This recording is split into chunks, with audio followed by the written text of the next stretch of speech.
انا النهارده هقول كلام غالبا مش هيعجب ناس كتير، وعارف ان هيجيلي انتقادات كتير على الفيديو ده، ولكن انا بقول اللي انا شايفه من وجهة نظري. ليه بقينا نسمع ان في مصريين كتير بيشتكوا ان الصورة الذهنية للناس عن مصر او عن المصريين اتغيرت تماما؟ ليه بقينا نسمع الكلام ده مؤخرا في اوروبا وفي دول الخليج وفي دول كتير؟ تفتكر السبب ليه؟ هل الناس دي عنصريين معانا للدرجة دي ان هم مستقصدين المصريين، ولا احنا عملنا تصرفات تخلي العالم كله شايفنا بوجهة نظر مختلفة؟ النهارده لازم نتكلم في موضوع مهم، وانا عارف انه هيوجع ناس كتير قوي، ولكن الحقيقة دايما بتوجع. ومبدئيا انا مصري وليا كل الفخر ان انا مصري، ولكن لما يكون في حاجة سلبية لازم نطلع نقولها وما نحطش راسنا في الرمل زي النعام، عشان لا يغير الله بقوم حتى يغيروا بأنفسهم. فلازم انك تغير نفسك الاول قبل ما تعمل اي حاجة. يعني لما تلاقي ناس جايين من بلاد معينة من مصر او من فئة معينة وجايين عن طريق البحر ورايحين ايطاليا، واول ما ينزل نازل بطريقة غير قانونية، يدخل يسرق، يشرب، يتحرش بالبنات. يعني انت تخيل، حط نفسك مكان المواطن الايطالي او المواطن الاوروبي بشكل عام، او في اي دولة. شخص جاي عليك من دولة ما وجاي بطريقة غير قانونية كمان، يعني البلد ما تعرفش عنه أي حاجة، لا عنده بصمة ولا عنده هوية ولا عنده أي حاجة داخل البلد، ودخل بيسرق وبيقتل. زي من يومين في إيطاليا تحديدا في مدينة ميلان، حصل إن المصريين ولعوا في عربية شرطة.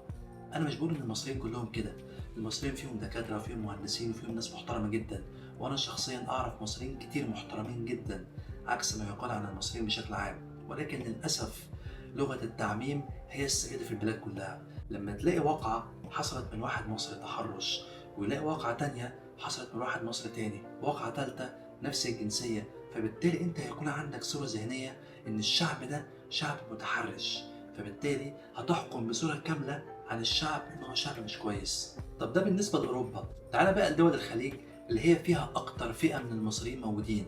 هتلاقي ناس مهندسين، وهتلاقي دكاترة، وهتلاقي ناس علماء، وهتلاقي ناس بنت مجتمعات وبنت أجيال من حواليها، وبسببهم ناس كتير اتعلمت وناس كتير بقى ليها كيان.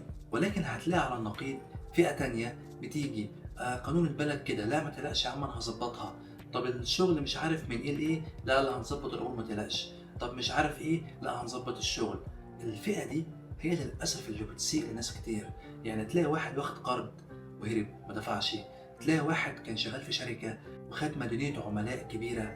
وللأسف أنا في السوق موجود وبسمع عن ناس كتير، في ناس كتير للأسف شغالة ومعاها عقدة آلاف الريالات، وتلاقي في ظرف يوم اختفى، السيارة اختفت، البضاعة اختفت، حصل الفلوس من العملاء وطار.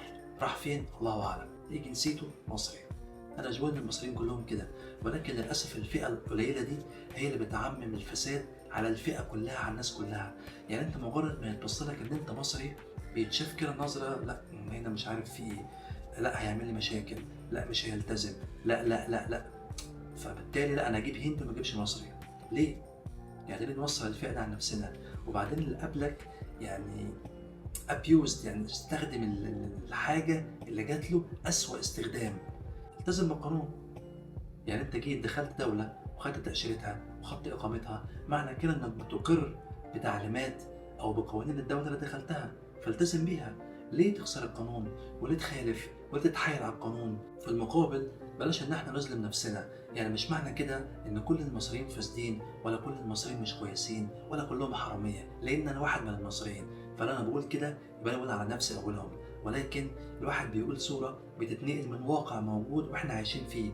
فبلاش ان احنا نعمل نفسنا مش شايفين او مش واخدين بالنا، لان للاسف العصر اللي احنا عايشين فيه، الدكتور اللي قعد 20 سنة عنده فناء لعمله، وراجل عنده ضمير وعمل مئات العمليات وربنا جعله سبب ان هو ينقذ حياة ناس، مش هيبقى ترند. ولا المحامي الشاطر اللي انقذ ارواح كتير وطلع ناس كتير براءة مش هيبقى ترند.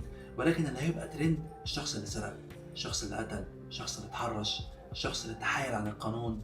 الناس دي للأسف هم اللي بتكون ترند. صور وارفع، واحنا حاليا في ضغطة زرار العالم كله يشوفك. فانا لو عندي رسالة للمصريين اللي عايشين بره مصر، هي رسالة واحدة بس: خليك خير سفير لبلدك. لان للاسف لما تعمل حاجة حلوة مش هتتشاف، مش هيقول لك المصريين كويسين، هيقول لك في واحد مصري عمل حاجة كويسة.